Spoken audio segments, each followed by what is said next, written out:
Truffles.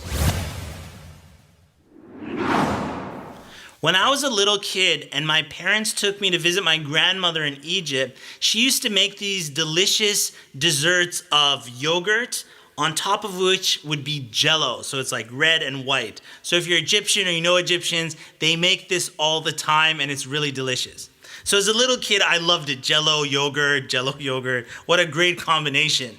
And my grandmother would put it in the fridge to cool, and I'd go and take one and eat it and so on. But one day it happened that somebody else went to the fridge and ate a couple of them. And then my grandmother went and said, Muhammad, you ate them. And then I said in response, I didn't eat them. And she's like, no, you ate them. I'm like, I didn't eat them. And she's like, tell the truth. I'm like, oh my God, what is this? I didn't eat them. So as a little kid, I said to myself, if I'm going to get blamed for eating the yogurts, then I'm going to eat them. There's a deep lesson in that, but first let's look at the ayah. قال ومن يقنط من رحمة ربه إلا الضالون.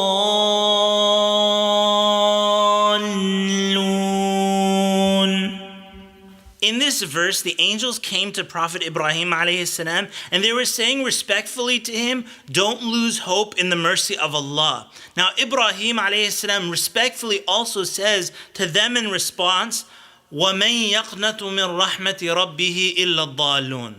He said, who loses hope in the mercy of Allah except those who are misguided?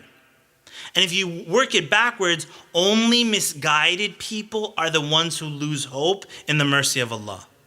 What's really interesting is that this is a very similar statement to what Prophet Yaqub alayhi salam said to his sons. It had been many years and they had lost their brother Yusuf many years ago. And when their father sent them back to Egypt, he said, go to Egypt and look for your brother Yusuf after all these years. And then he said to them, وَلَا تَيْأَسُوا مِن رَوْحِ اللَّهِ. And he said, and don't lose hope in the mercy of Allah. So we see this is a recurring theme amongst the prophets, teaching us that no one should lose hope in the mercy of Allah. And in fact, only misguided people will lose hope in the mercy of Allah.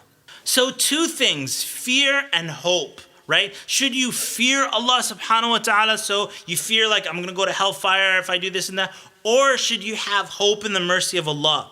Well, the reality is that you should have both, of course, right? You fear Allah subhanahu wa ta'ala's punishment, you hope for His reward, but what's really interesting is that you cannot only have fear.